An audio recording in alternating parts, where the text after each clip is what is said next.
Good day and welcome to The Medley. I'm your host, Blake Crash Priddle, and this week we have another guest joining us all the way from Possum Lodge. Peter Keleghan, better known by some fans as Ranger Gord from The Red Green Show, has an extensive career in acting. Besides The Red Green Show, he also had roles in TV shows like Murdoch Mysteries, 18 to Life, and Ruby Gloom. This week we'll hear some behind-the-scenes stories from his awesome career, and we'll get to learn about some projects that he's working on right now. What journey did you have to take in order to become the successful actor that you are now? It's a long journey. I've been making a living at it now for probably about 40 years, which is a real treat, and something that I guess I'm very lucky to be able to have done. Went to a lot of theater schools, obviously at the beginning, and theater school in England and theater schools here. And for the most part, I'd have to say that, except for a few lessons here and there about diction and voice quality and breathing and, some movement classes, I suppose. Most of it was a waste of time, but at the same time, I came from a family that did not have a lot of experience in anything like the arts, so nobody knew how to guide me. It wasn't like I was Marlon Brando's son, although that would be a worse situation. Anyway, I had no idea how to be an actor, so, the only advice I got was get all the experience I could possibly get, or all the education I could possibly get to be an actor. So I went to theater school in England, and I got a degree in English drama, and et cetera, et cetera. Anyway, at the end of the day, I suppose that experience helped to a certain extent, if only in confidence, and off I went down the road, and I never gave up, it takes a certain thickness of one's skin in order to be able to go to 4, 5, 6 job interviews a week and be rejected for most, if not all of them, every week after week, and then and keep going. Did you ever come across anyone in your childhood or perhaps in your adulthood that inspired you to pursue an acting career? I've been asked this question a few times, but more as inspirations, as inspirations for comedy, and obviously the obvious ones like Monty Python was a huge influence on me, and believe it or not, Bugs Bunny, and specifically Bugs Bunny cartoons directed by a animator named Chuck Jones, who taught me comic timing, I believe. If you could be taught comic timing, I was taught by that. If you watch something like, I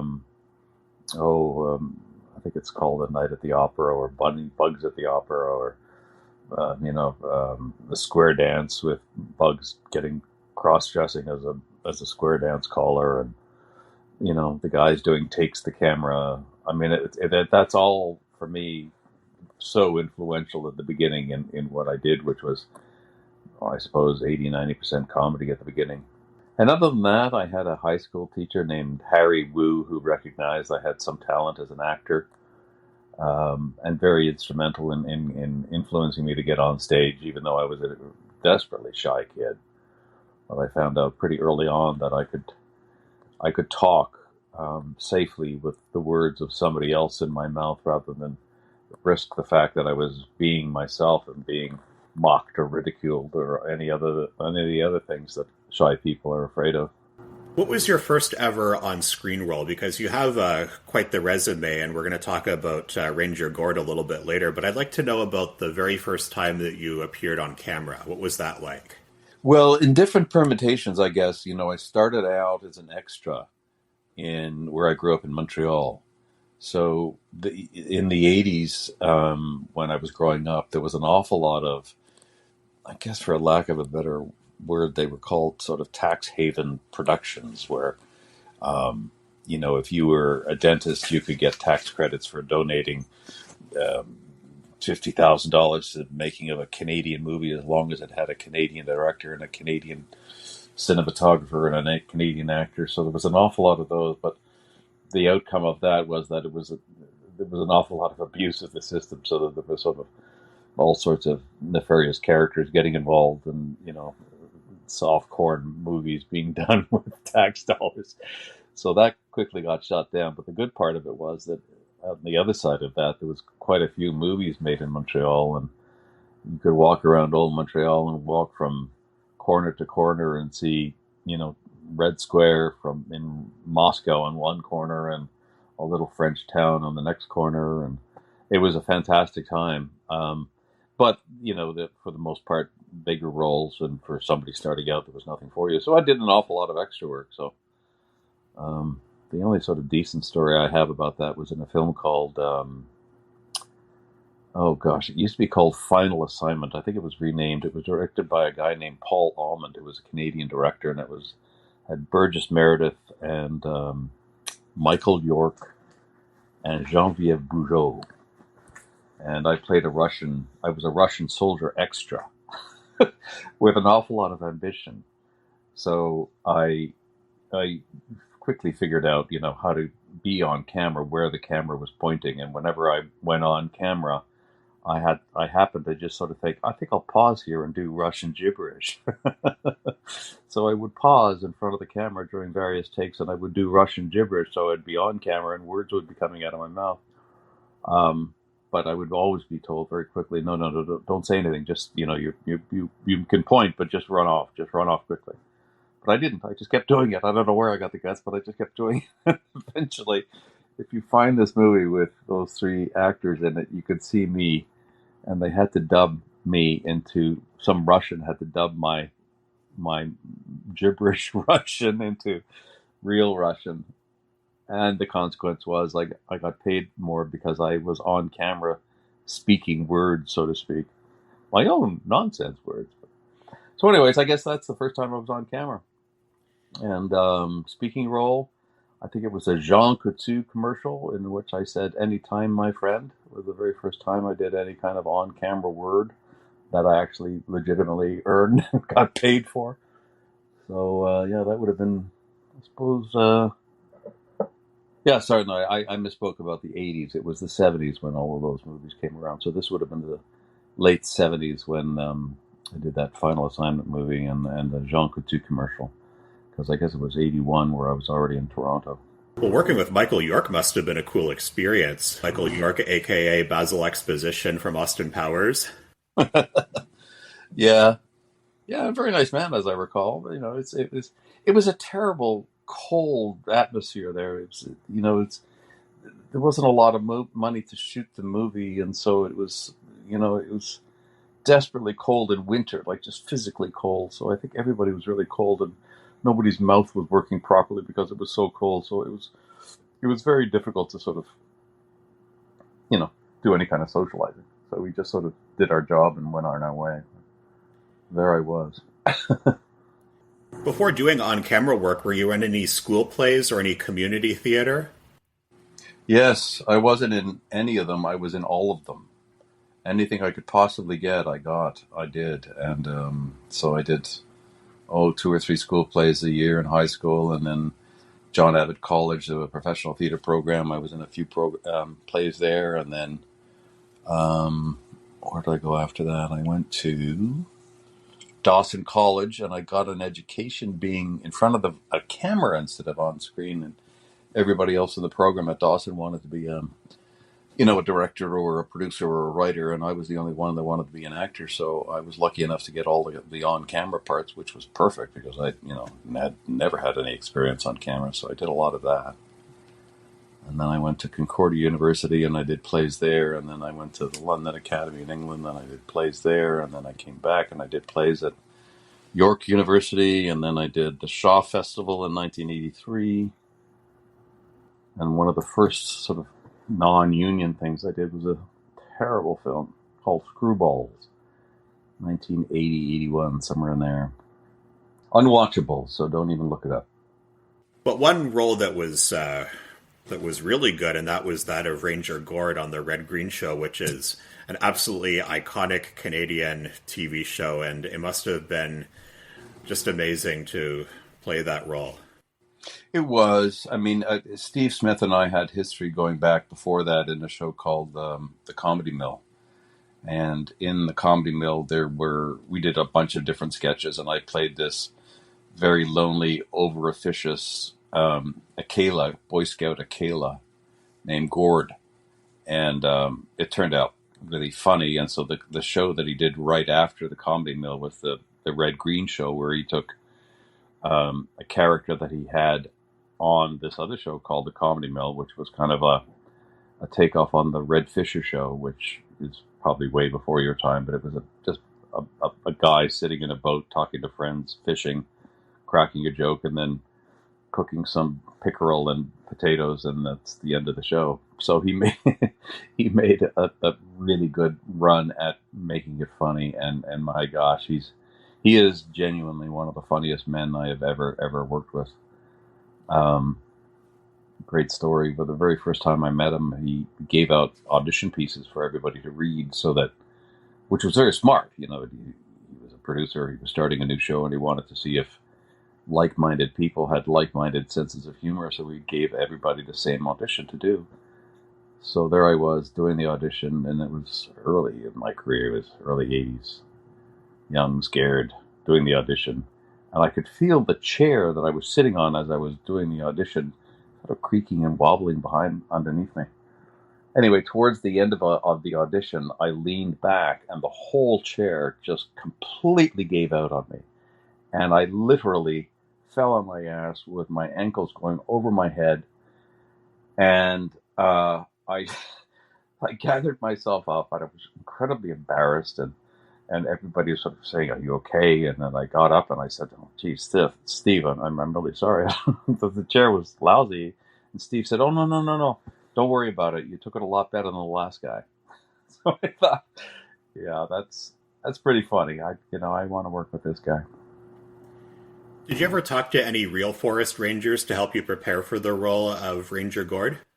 I can't say I have. I'm sure I have somewhere along the line that there were people that emailed me, and that there were actual forest rangers and people that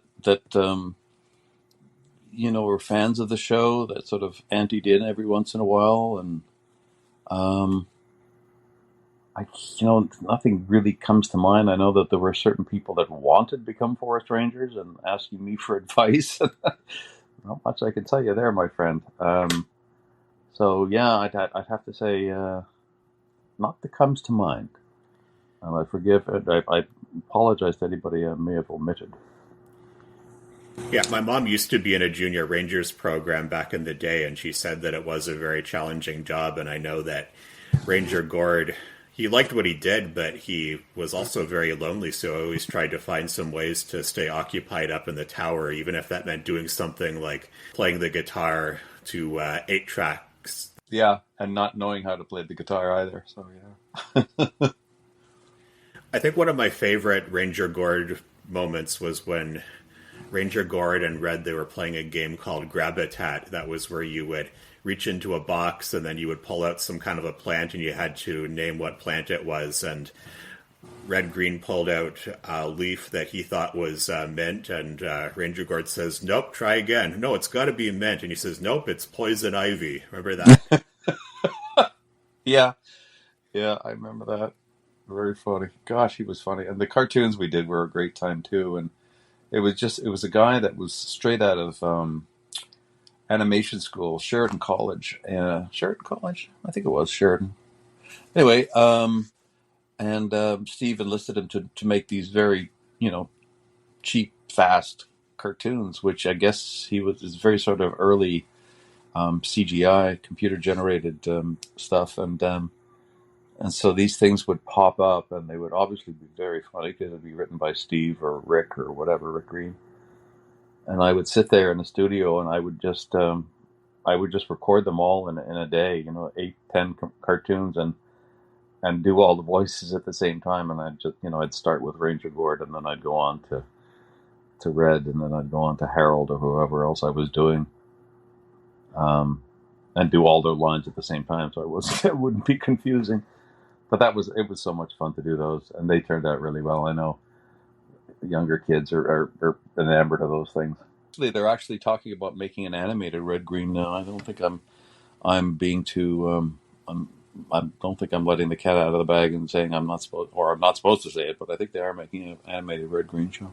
Do you have any other fond memories of working with Steve Smith or Rick Green that you'd like to share with us? I mean, I know that there's definitely lots of them, doing things like playing the word game or other crazy things that you did.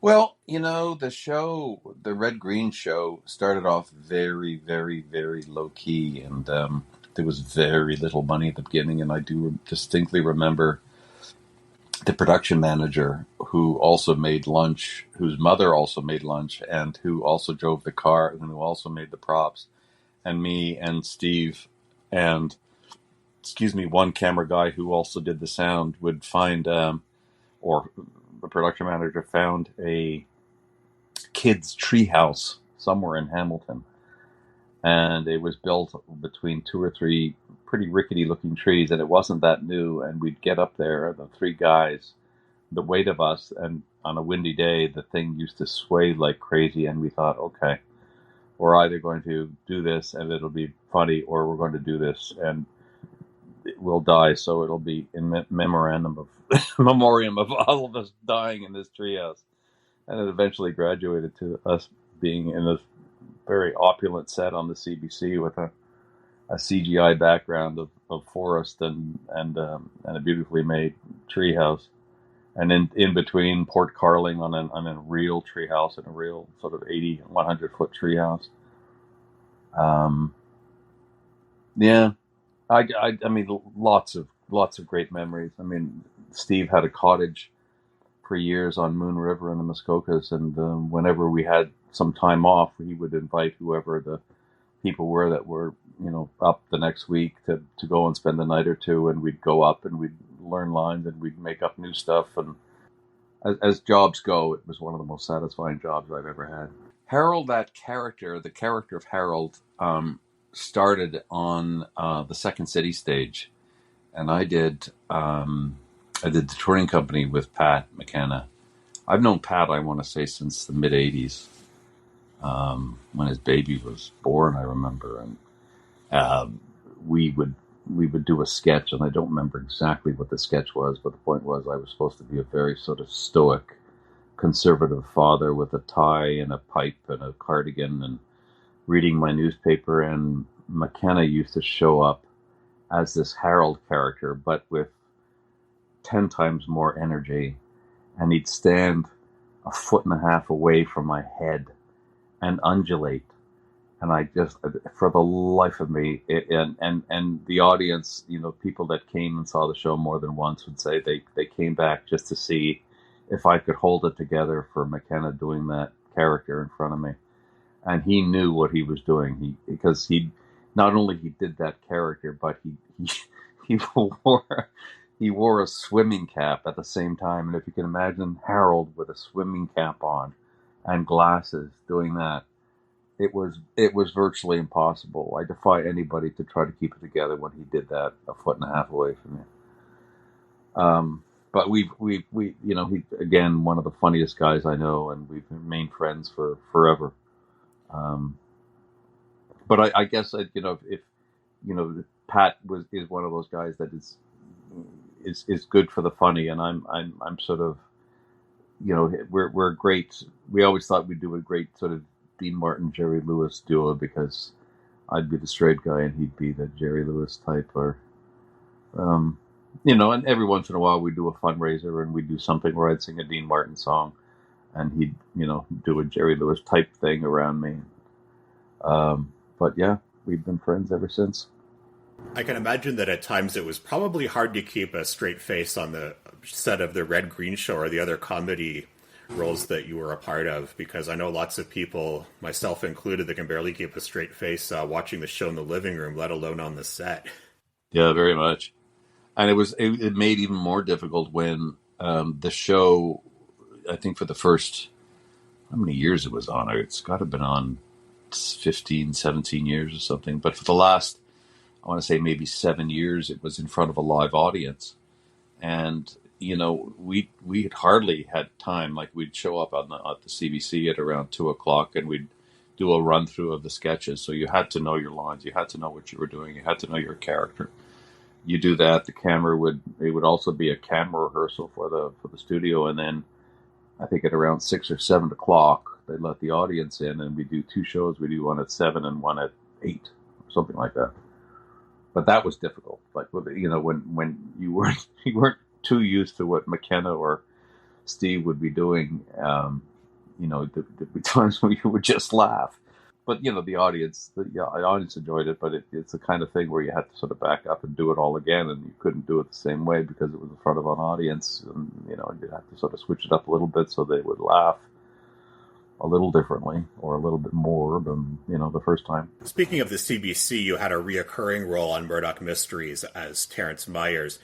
What did you have to do to prepare for that role, which is more dramatic than the role of Ranger Gord? Just be a little bit more condensed, to be a little bit more serious, just tone it down. I think I've always, in the recent years, I may be doing 50-50 comedy drama, but in the past it was always more comedy. So, that was a bit of a gift to me. That, I guess, is 17 years too. But 17 years ago, I did the first Murdoch Mysteries. And, I did. It was offered to me as a role that I didn't have to audition for, and I thought, okay, I'm gonna have fun with this one, and I guess I guess I just channeled my best James Bond or something, because the guy was Canada's first spy, and or allegedly Canada's first spy. And it wasn't very clear if he was a good guy or a bad guy. It was very ambiguous. So I just had fun, and he'd come out of the shadows, and he'd have all of these sort of grandiose international schemes afoot when Yannick Bisson's character was more provincially Toronto and small town, and it provided that level of grandiosity to the show that I think they really were looking for. And I guess that to a certain extent, the more pomposity or self-importance I could put into the character, the more it would sort of reflect on the international intrigue that was afoot in my world. And so I guess that's, in a nutshell, what I did. Another series that you were on was called 18 to Life. That was a short-lived sitcom. I have to admit I never watched that show. What's it about? Oh, it's 18 to Life was it was two families living side by side in a suburban neighborhood. Myself and Ellen David played a very sort of uptight conservative family. The cardigan wearing, proper private schools, etc., etc. I was a judge. She was, a stay-at-home mom, but very, regimented. And next door was another couple who were hippies. For lack of a better word, they were free-spirited, very left-leaning, liberal, easy-go-lucky, don't have to cut the lawn type of family. They had 2 kids. We had 2 kids. Our son falls in love with their daughter. They're both 18 years old, and they decide to get married, which sends our families into spasms of confusion, and then ultimately has to bring the families together, the conservatives and the libs next door, liberals next door. So that's sort of the story in a nutshell. So you played a character that was the exact opposite of you in a lot of ways. Yeah, pretty much, yeah. Which I enjoy doing. I've always enjoyed playing stupidity very confidently, and I sort of regard very right-leaning people kind of dim-witted. So I love playing them with a great deal of confidence and authority. I get a laugh out of that, but it's the antithesis of who I am, which is somewhere between NDP and Liberal. And so I've always had fun doing that. It's pretty much where you and I stand as well, and it's a lot like the guy that played Archie Bunker, Carroll O'Connor, was the exact opposite of his character in real life. So that's something that the two of you have in common. Is that right? Yeah. Yeah. Well, it's always easier to make fun of them that way, because you can you can put an extra level of self-importance on them, which makes people roll their eyes. Now, besides the cartoons on the Red Green Show, you did a few other voiceovers for cartoons, including the role of Scaredy Bat in the animated series Ruby Gloom, which used to be on YTV back when I was a kid. Well, Scaredy Bat was always South Asian, and obviously it would be cultural appropriation today, but it just wouldn't be done. We would have to get a South Asian actor to do it. But at the time, in the 70s, 80s, when I was starting out, it was very much an asset to be able to do accents. It would be a huge asset for voiceovers, for characters, for anything. But now it's the opposite. It's frowned upon. So Scaredy Bat was just this South Asian kind of very, very sort of sing-songy kind of guy, And I had a teacher in college who taught, what did he teach? Sort of a psychology course, anyways, he was very South Asian. He sounded like Deepak Chopra, a great, great, great man, very smart. But I learned an accent for him. And then they would electronically pitch it up so he would be, 2 octaves higher than my voice was. Do you find it easier to do voice acting over live action acting or vice versa? Oh, it's infinitely easier to do voice acting, yeah. Because really it's just, you and a microphone. 9 times out of 10, you're not acting with other characters, so you're not really having to... there's very little prep work for any kind of back and forth or rehearsal of any kind. You would generally just go in with a script, and you'd have all of your lines that you do individually, and the director would have to sit there and say, "Oh no, you're all this screaming here is because you're falling headways down the stairs, and all the yelling here is because your mother just threw you in the water," or whatever it is that they would have to describe what the action was, because you wouldn't generally know too much about what the story is. I mean, you get the script and you sort of have a good idea what's coming up.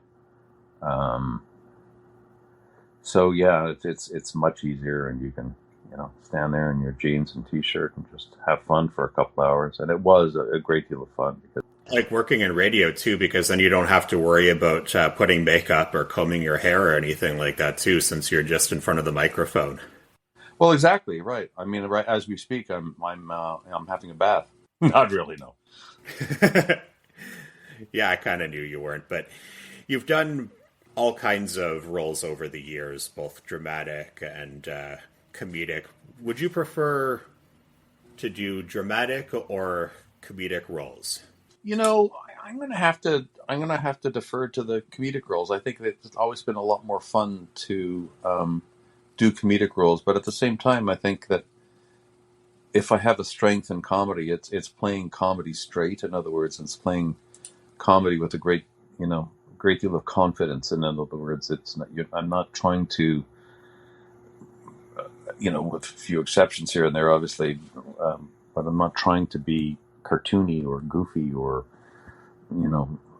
set up a punchline. It's me trying to infiltrate a character. It's like The Newsroom, where I played this character that was a profoundly stupid but yet extremely confident, and got away with being an anchorman for decades, and playing it straight. And the more I played it straight, I do find the funnier it gets. So that's what I really like doing. So if I transpose that from doing comedy into doing drama, it's not a huge leap from playing comedy straight to just being straighter. just not delivering any kind of humor or ridiculous situation. But if I can, in comedy, I think it's much more difficult to, in playing comedy straight, it's much more difficult to be able to convince somebody that you're as dumb as, like in The Newsroom. Well, it's an example. I thought a woman said to me that the choice for abortion should be between the woman, her doctor, and her dog. And I get reproached for that because I thought it was dog. And he said, I just misheard. I thought she said dog. I didn't think she said God. Of course it's God. A woman, a doctor, and her God, not her dog. But, you carry that on, and you sort of, if you can make the audience believe that you really believe that for a few minutes, you've done your job, and I find that pretty satisfying. That's actually a very good tip for potential comedians out there that may be struggling to figure out ways to tell good jokes. I think that's Well, it depends on the style. There's something to be said about all kinds. Uh, Ron James has a very different delivery. Pat McKenna has very different delivery than I do. But I just this is my, I don't know, line. This is my trail of entertainment, and everybody can pick out a niche. If it works for you, great. If it doesn't work for you, try something else. now the industry has been struggling the past couple of months with strikes and with filming delays and people struggling to get work. Is there anything that you'd like to tell actors out there that may be having a hard time landing jobs or maybe struggling in the industry?